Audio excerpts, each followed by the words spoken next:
Welcome to Nightwave English. This is a slow English mystery story for A2-B1 learners. Tonight's story is called The Clock That Stopped. You will learn the expression, to lose track of time. It means to forget the time because you are very focused or interested in something. Listen slowly, follow the subtitles, and enjoy the story. Now, let's go to Havenport. Because somewhere in the old town, a clock has stopped at exactly 9 o'clock.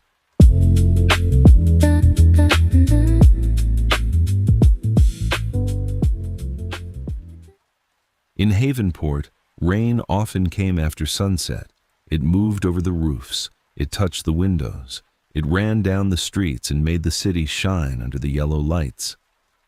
Near the old tram station, on King Street, there was a small clock shop. Most people walked past it without looking inside. The shop was narrow, the windows were old, and above the door there was a wooden sign. It said, "Marlowe's Clocks and Repairs." Inside, there were clocks everywhere. Small clocks, large clocks, wall clocks, pocket watches, old alarm clocks with cracked glass, and all of them were ticking. Tick, tick, tick. All day and all night, the shop was full of time. The owner was Mr. Marlowe. He was an old man with silver hair, round glasses, and careful hands. People in Havenport said he could repair any clock. If a clock was too fast, he made it slower. If a clock was too slow, he made it faster.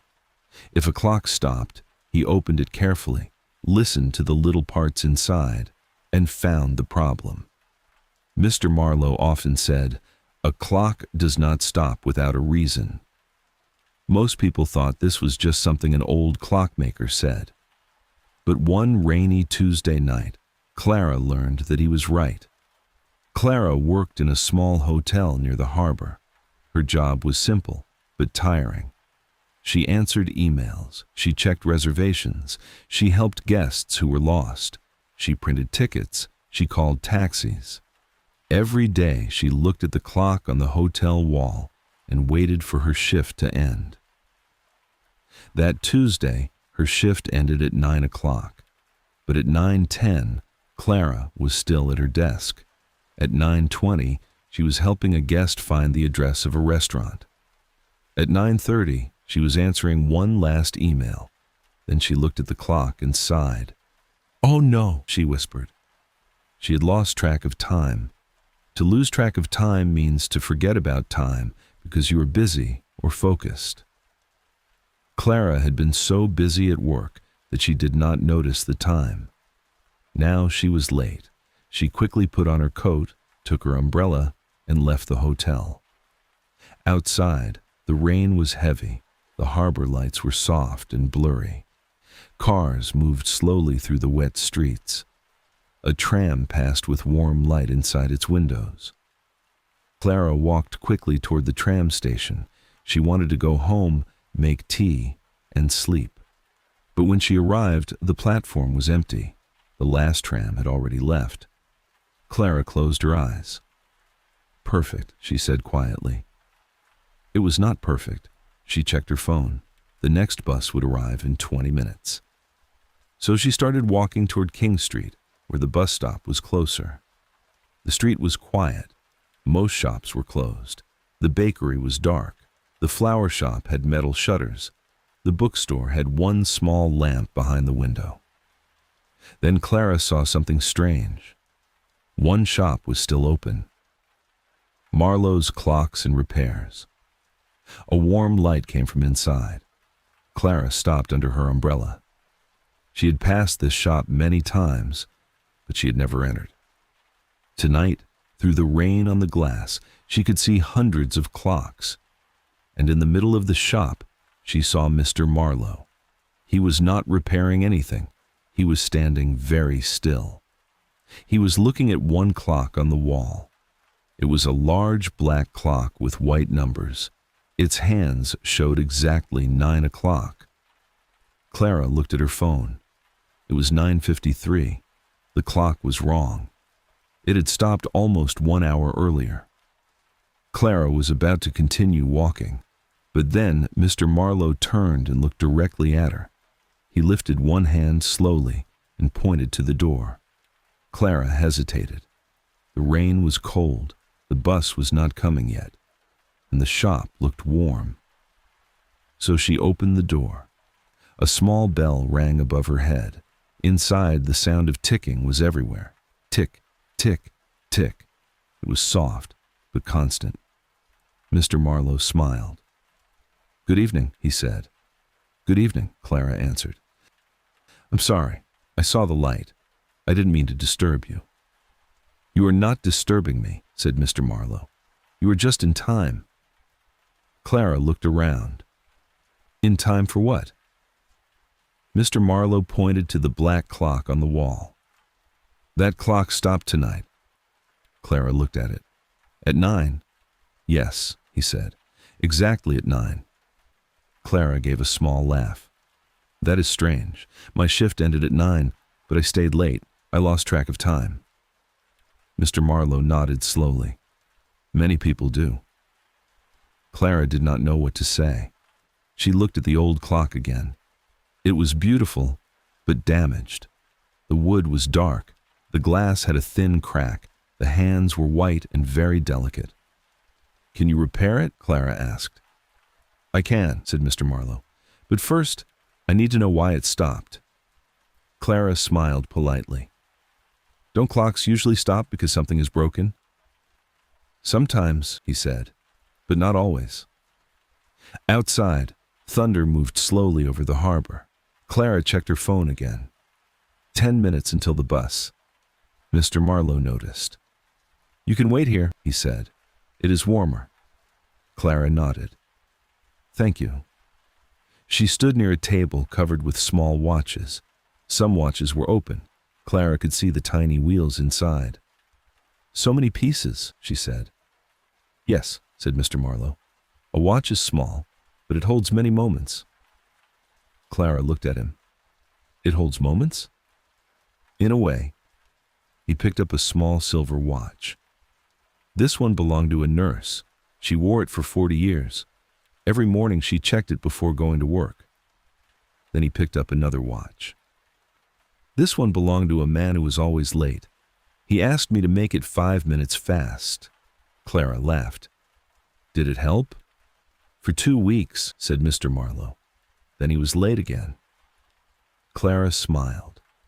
For the first time that evening, she felt less tired. The shop was calm. The clocks were ticking. The rain touched the windows. For a moment, the whole city felt far away. Then Clara heard something. It was not the normal ticking sound. It was slower, deeper. Tock. She turned. The black clock on the wall had moved. Its minute hand was no longer on 12. It was now on 1. Clara frowned. Did that clock just move? Mr. Marlowe looked at the clock. Yes. But I thought it stopped. It did. Then why is it moving now? Mr. Marlowe walked closer to the clock.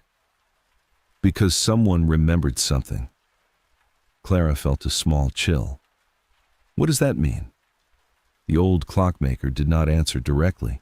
Instead, he asked, "Why did you leave work late tonight?" Clara sighed. "I had too many things to finish." "Only work?" Clara looked away. The question felt personal. But Mr. Marlowe's voice was gentle. Outside, the rain continued. Clara slowly said, "My mother called me at 8. Mr. Marlowe waited. I didn't answer. I was busy. I thought I would call her back after work. Did you? Clara looked at her phone. No. The old clock on the wall made another slow sound. Tock. The minute hand moved again. Clara stared at it. This is impossible, she whispered. Mr. Marlowe looked at the clock, then at Clara. Sometimes, he said, we do not lose track of time. We lose track of what matters inside the time. Clara was silent. The sentence was simple, but it stayed in the room. She thought about her mother. Her mother lived alone in a small town outside Havenport. She often called in the evening, sometimes just to talk, sometimes to ask about Clara's day, sometimes to say nothing important, and Clara often said, "I'll call you later." But later became tomorrow, tomorrow became next week, and next week became a long silence. Clara looked again at the black clock. It still showed 9 o'clock. The exact time her shift ended, the exact time she should have called back. Her phone vibrated in her hand. It was a notification. The bus would arrive in 4 minutes. Clara looked at the door. Then she looked at Mr. Marlowe. "I should go," she said. "Yes. But first, maybe you should make a call." Clara's fingers moved slowly over her phone. She called her mother. 1 ring, 2 rings, 3 rings. Then a voice answered. "Clara?" Her mother sounded surprised but happy. Clara smiled. "Hi, Mom. Is everything okay?" "Yes," Clara said. "Everything is okay. I just wanted to call you back." There was a short silence. Then her mother said, "That's nice. I was just making tea." Clara looked through the shop window. The rain was softer now. "I was thinking," Clara said, "maybe I can come for dinner on Sunday." Her mother's voice became warmer. "I would like that very much." They talked for only 2 minutes. Nothing important happened. They talked about tea, about rain, about the old cat next door, about Sunday dinner. But when Clara ended the call, she felt lighter. The black clock on the wall made another sound. Tick, then another. Tick, then another. Tick. It was working again. Clara looked at Mr. Marlowe. "You repaired it?" He shook his head. "No. But it works now." "Yes," he said. Clara looked at the clock. The time was now 10 o'clock. Exactly. Her bus was gone. She had missed it. But strangely, she did not feel angry. She did not feel stressed. She stood there, listening to the clocks. Tick, tick, tick. Mr. Marlowe took a small card from the table and gave it to her. On the card, there was one sentence. "Time is not only something we measure, it is something we give." Clara read the sentence twice, then she put the card carefully in her coat pocket. "I missed my bus," she said. Mr. Marlowe smiled. "There is another one in 30 minutes. Clara laughed softly. "Then I have time." "Yes," said Mr. Marlowe. "Tonight you do." They stood quietly for a moment. Then Mr. Marlowe returned to his table and opened a small pocket watch. Clara sat on a wooden chair near the window. She listened to the rain. She listened to the clocks. She listened to the quiet city outside. And for the first time in a long time, she did not feel late. She was simply there, inside a small clock shop in Havenport, while the rain moved across King Street and hundreds of clocks kept time around her.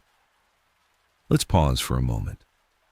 Tonight's useful expression is to lose track of time. It means to forget about time because you are busy, focused, or enjoying something. In the story, Clara lost track of time at work. She was so busy that she did not notice the time. You can say, "I lost track of time." For example, "I was reading a good book and lost track of time," or "We were talking for hours and lost track of time." This expression is very useful in daily English. You can use it at work, with friends, when studying, when watching a movie, or when doing something you enjoy. To lose track of time. Try to remember it with Clara's story. She lost track of time, but she also remembered something important. 30 minutes later, Clara left the clock shop. The rain had almost stopped. The street was quiet and silver. Behind her, the sign above the door moved gently in the wind. Marlowe's clocks and repairs. The black clock in the window showed the correct time, 10:31. Clara walked slowly to the bus stop. This time, she was not rushing. When the bus arrived, she got on and sat by the window. As the bus moved through Havenport, she watched the lights of the city pass by. Apartments, shops, wet streets, small cafes, the dark harbor in the distance. She touched the card in her pocket. Time is not only something we measure, it is something we give. On Sunday, Clara visited her mother. They cooked soup, they drank tea, they talked for a long time. At one point, her mother looked at the kitchen clock and laughed. "Oh," she said, "look at the time." Clara smiled. "We lost track of time." Her mother smiled too. "Yes, but that is not always a bad thing." Clara looked through the window. Outside, the afternoon was soft and gray. For once, she did not check her phone.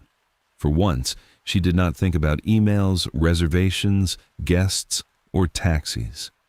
She was only there, at a small kitchen table, with a bowl of soup, a cup of tea, and someone who was happy to have her there.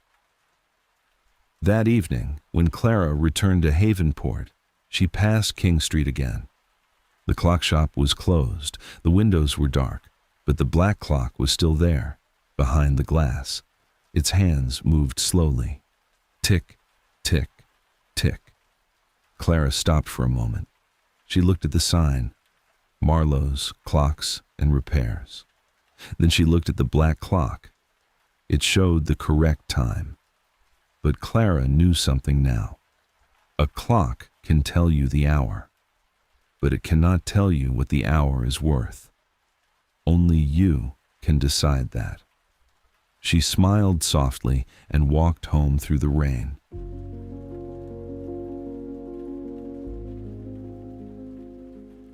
Thank you for listening to Nightwave English.